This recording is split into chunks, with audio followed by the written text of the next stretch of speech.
El primer momento importante es cuando el día 22 de noviembre del año 2019, la víctima de Alperovich, sobrina y empleada en el Senado de la Nación, denuncia al entonces senador nacional José Jorge Alperovich y publica una carta.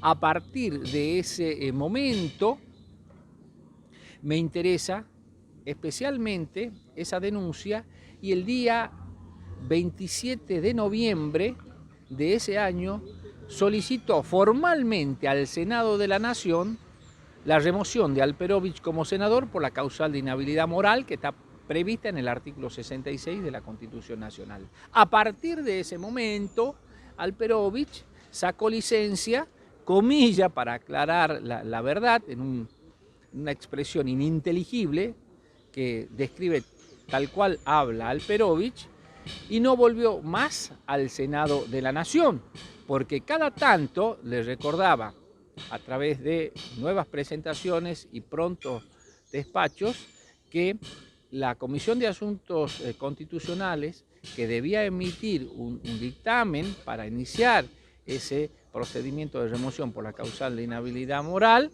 estaba ralentizada. Es más, a la presidenta del Senado de la Nación, Cristina Fernández, el día 5 de marzo del año 2020, poco antes de ingresar en el contexto de pandemia, le puse en conocimiento de cuán comprometido estaba el entonces senador Alperovich a través de un escrito y de fotocopias de toda la causa penal. Es decir, que desde la presidenta del Senado hasta el último senador tenían conocimiento de los hechos de índole sexual cometidos por Alperovich. Y voy a hacer un tercer agregado. Planteé la nulidad de la votación en el Senado de la Nación porque estaban tan desesperados por otorgarle la licencia a Alperovich que primero no advirtieron que el escrito no tenía la firma de Alperovich, después lo subsanó con otro escrito. Pero además había una cuestión formal que el reglamento exige como elemento esencial el lapso y la justificación por la cual solicita licencia. Aquí Alperovich no había individualizado el tiempo por el que pedía licencia. Bastaba rechazarlo in limine. Sin embargo, hubo un senador radical, desconozco todavía la intención, que subsanó esa deficiencia de Alperovich, dijo que por 6 meses, y finalmente votaron. No solo los senadores que se retiraban, o sea, que dejaban de ocupar sus funciones, sino los que ingresaban. Razón por la cual he planteado la nulidad de esa votación solo en relación a Alperovich. ¿Sí? Estuve presente ese día en el Senado de la Nación, insisto, 27 de noviembre del año 2019, y desconozco cuál habrá sido la decisión al respecto, porque hasta el momento no me han notificado. O sea, Alperovich no tuvo mucho poder, tuvo todo el poder. Y eso se refleja en los medios de comunicación. Por ejemplo, a partir de la gestión de Alperovich se utilizó Canal 10, especialmente el programa Comilla Los Primeros, que empieza a la mañana para censurar, para difamar a los disidentes y además para montar o pretender montar campañas de desprestigio. Otra manifestación del poder omnímodo es que Alperovich, después de 10 años de estar a su lado Edmundo Jesús Jiménez, lo coloca en el estratégico lugar de ministro pupilar y de la defensa, perdón, de ministro fiscal. ¿Y cuál es la importancia de Jiménez como ministro fiscal? Lo convierte en tan poderoso como Alperovich en ese momento, porque es el jefe de los fiscales y es quien ordena a quién investigar y a quién no. Allí Alperovich ya termina de construir una coraza en el Poder Judicial y en los ministerios públicos que empezó fines de mayo del año 2004. En la primera tanda de jueces y fiscales designa al juez Pisa, a la magistrada que venía del fuero de familia y sucesiones como defensora, Lenis de Vera, y coloca como fiscales a Arnoldo Soaznavar, Adrián El Carmen Giannoni y Guillermo II Herrera. Y la Cámara Penal se centraliza en Liliana Susana Vitar, Eudoro Albo, muy amigo de Jiménez, y su hermana, ¿sí? Que Elba Graciela Jiménez se convierte más en ese momento en presidente de la Cámara de Apelaciones. De modo tal que Alperovich en Tucumán hasta hoy tiene garantida la impunidad, porque a ello se suma que designó a 3 de los 5 vocales de la Corte. En agosto del año 2007 aproximadamente, o sea, antes de terminar su primera gestión, coloca como vocal de la Corte a Antonio Daniel Estofán, hoy acorralado también por una denuncia por acoso sexual de una ordenanza. Luego a Daniel Pose, que era secretario de Derechos Humanos, y finalmente a Claudia Esdar. Es decir, y esto se notó mucho en el caso Levos, porque hice un planteo técnico para que declararan la nulidad de una norma que es anticonvencional e inconstitucional y que fuera a declarar como un ciudadano común, no por escrito en el juicio Levos. El tribunal me hizo lugar parcialmente, pero fue a la Corte y esa mayoría automática de 3 favoreció a Alperovich, ¿sí? Si la causa hubiera quedado en Tucumán, hoy Alperovich hubiera estado sobreseído. El juez de la causa, el doctor Facundo Maggio,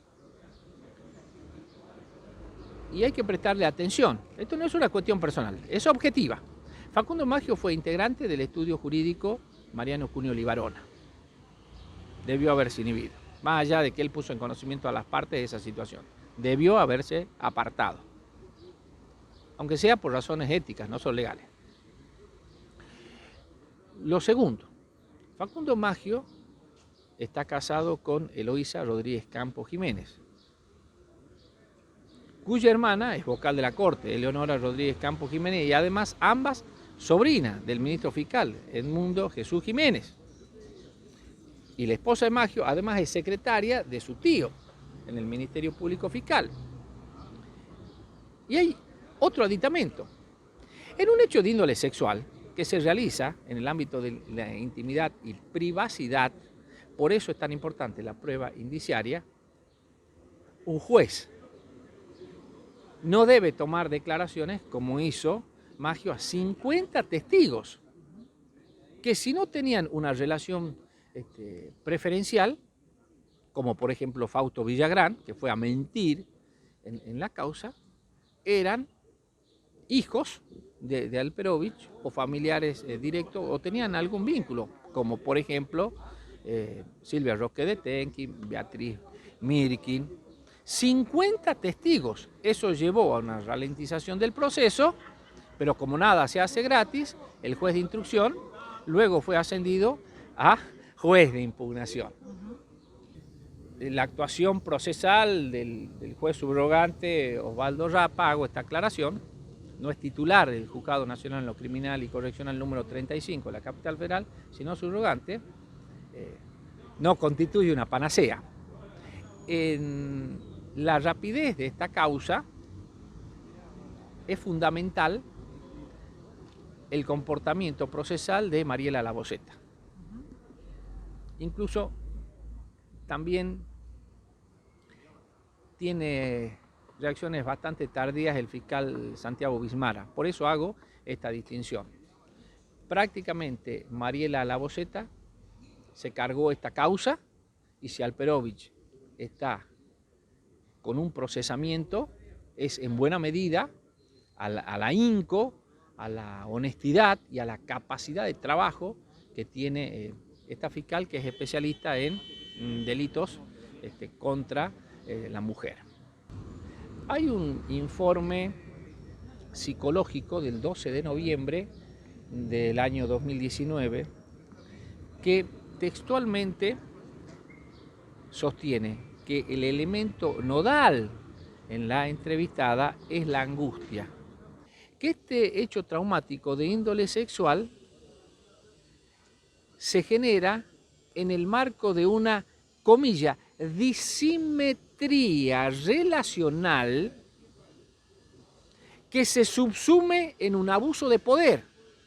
Esto es, sigue la psicóloga, una persona que detenta el poder, pero además se arroga derechos sobre otro. Primer elemento de cargo por orden cronológico. El segundo, un informe tocoginecológico, porque la víctima el día 13 de noviembre de 2019, soy muy claro y muy preciso en la fecha, y recuerden que el día 22 de noviembre hizo la denuncia, el día 13 de noviembre de 2019 solicita que se le entregue la historia clínica y un informe tocoginecológico. Al día siguiente, el 14, le hacen entrega. Y allí se acredita lo que ella había denunciado acerca de un abuso sexual con acceso carnal ocurrido en la calle Martín Fierro 381 de la ciudad de Yerba Buena, en la que es la verdad tenebroso lo que relatan en este sentido. No quiero ser morboso, pero es con tal violencia que la accede carnalmente, ¿sí? Alperovich, que le genera una laceración en pared anal a hora 7. Esto significa un desgarro. Pero además, en el informe tocoginecológico se destaca el estado de angustia de la víctima y agrega que en 2 oportunidades Alperovich la había violado. La expresión es en 2 oportunidades por lo menos hubo un abuso sexual con acceso carnal. Y allí habla de un superior jerárquico y de un familiar. El poder no solo se ejerce, sino que además hay que exhibirlo. Alperovich en esa oportunidad, cuando la violó, estaban a metros el chofer, un cocinero y el guardaespaldas. Por eso hay una persona clave allí, que es David Cayata, que espero, por el bien de él, porque también puede terminar por falso testimonio detrás de la reja, que declare la verdad. Así que esto da mucho hilo para cortar, porque además hay un déficit que tiene la resolución de Osvaldo Raspa, y es no investigar los encubrimientos agravados, porque la víctima el día 23 de mayo habla con Beatriz Mirkin, que era senadora de la Nación, y le cuenta lo que pasaba. Beatriz Mirkin no solo le dice que espere hasta después de las elecciones, sino dice, sí, yo lo conozco bien a José, porque lo mismo le quiso hacer a una secretaria privada cuando yo era ministra de Desarrollo Social. Y hay otro hecho por el que debe ser investigada Beatriz Mirkin. Cuenta la víctima que en una de las giras que hacía Alperovich cuando venía a la provincia como senador, porque claro, él quería volver a ser gobernador, iba en un auto y le hace que estire las piernas mientras Alperovich la tocaba, y a la par iba sentada Beatriz Mirkin. ¿Se da cuenta Beatriz Mirkin el daño que usted le hizo también a esta empleada del Senado de la Nación y a esta mujer, Beatriz Mirkin? ¿O se olvidó que era una mujer a quien abusaba Alperovich y denigraba delante suyo? ¿O usted no veía lo que hacía Alperovich? Va a tener que explicar en el juicio oral qué hizo Alperovich con su secretaria privada. Usted va a tener que explicar muchas cosas. No crea que su testimonio ha pasado inadvertido. No para mí, por eso la denuncié por encubrimiento agravado. Así que espero que también diga usted la verdad si la citan a un debate oral y público. Después de hablar con Beatriz Mirkin, ¿sabe con quién habló? La víctima con Jorge Kassenbauer, senador suplente. Le dijo, espera hasta después de la elección. Después fue a la Fundación Mujeres por Mujeres, porque dice, yo necesitaba contención y asesoramiento. La atiende Soledad Esa. Y Soledad Esa le dice, espera hasta después de las elecciones. Otra mujer que se rasga la vestidura diciendo que es feminista y que enseña ética feminista y que es más verde que el increíble Hulk. Soledad Esa, usted que se disfraza de increíble Hulk femenina, con su práctica deleznable también ha colaborado en la destrucción subjetiva de la víctima de Alperovich. Espera hasta después de las elecciones. Entonces esto no es una cuestión de género o de sexo, que es una cuestión de clase y lo podemos debatir. Esto es una cuestión de clase y además de prácticas. Prácticas patriarcales, misóginas, machistas. ¿De quién?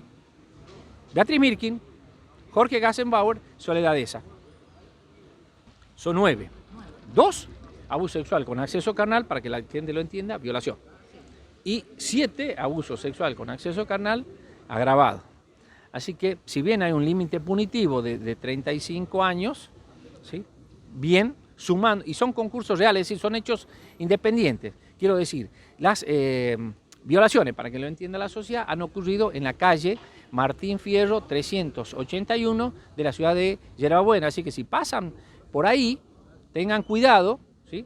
Calle Martín Fierro 381 de Yerbabuena, y también cuando viajen a Buenos Aires eviten ir a Puerto Madero, al edificio Sen City, Rosario Vera Peñalosa 599, en la que han ocurrido 7 hechos.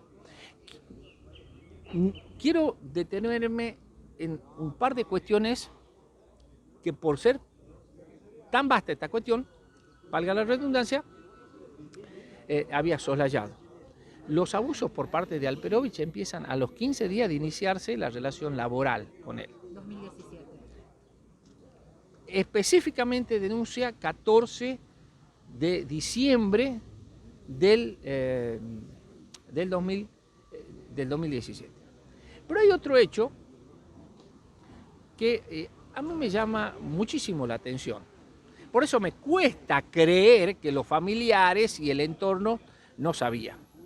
El segundo hecho ocurre un 27 de diciembre. Estaban en ese departamento en Puerto Madero Jorge Kassenbauer, Dante Dosa, Marcelo Di Tinis y Sara Alperovich. Una pregunta en voz alta que le hago a la sociedad. Bueno, a la hora de quedarse y dormir, ¿qué es lo más lógico? Que el padre quede con su hija. O sea, José Alperovich con Sara Alperovich, la actual legisladora. Sin embargo, eso no sucedió.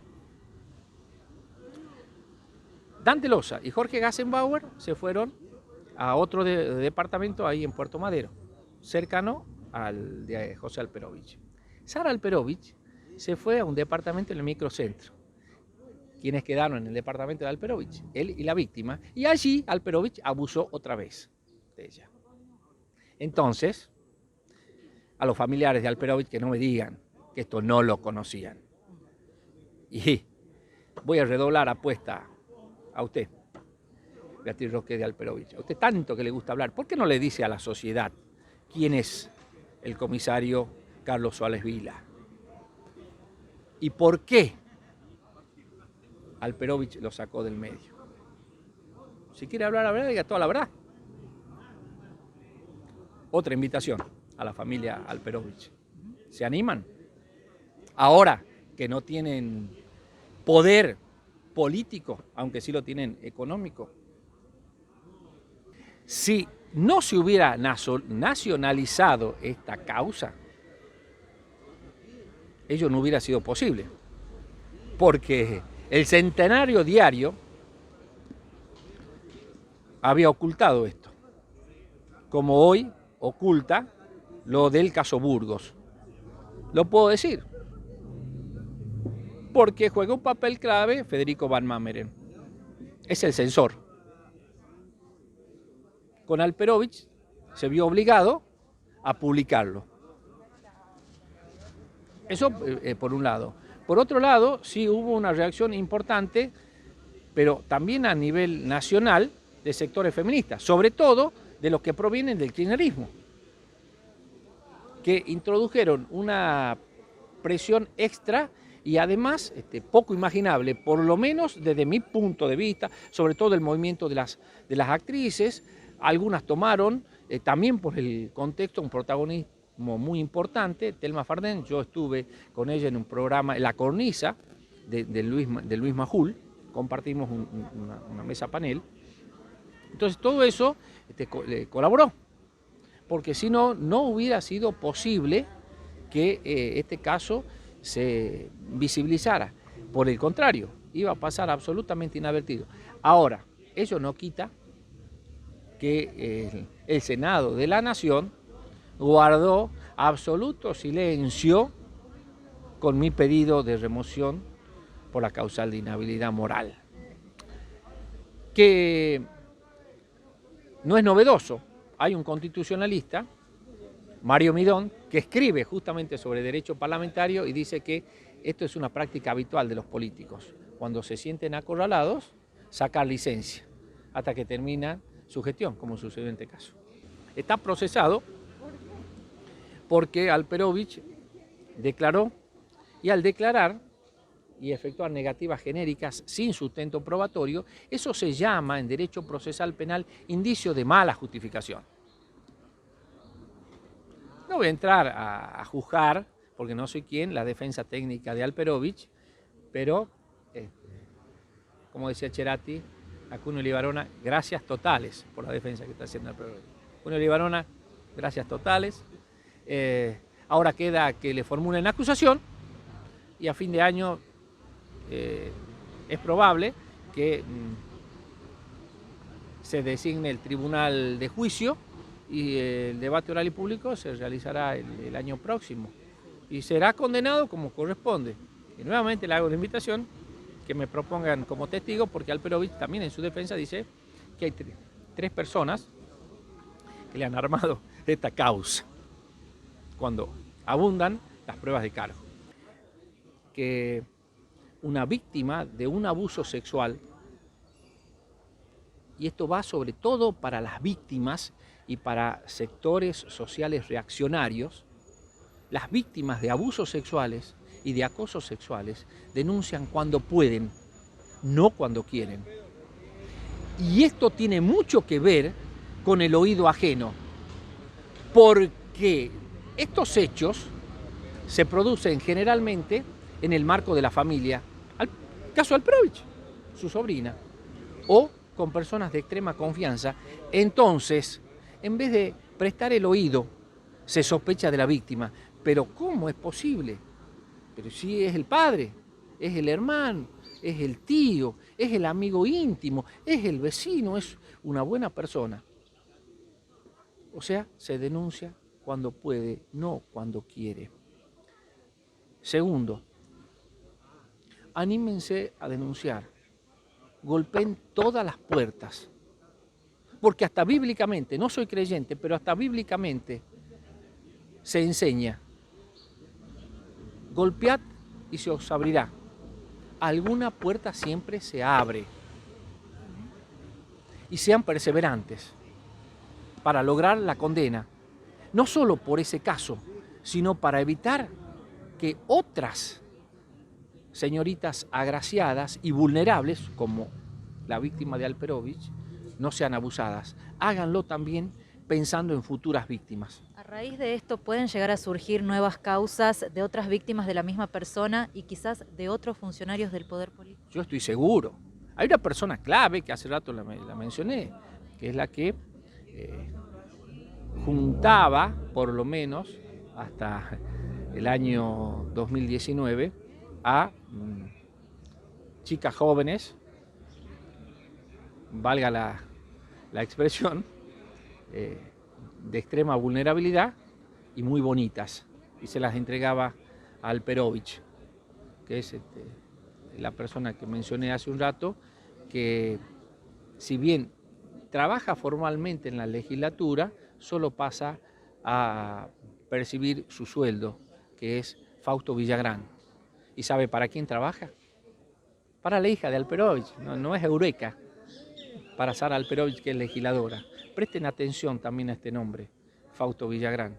Estoy seguro que después de la condena de Alperovich saldrán otras víctimas de él. Estoy seguro.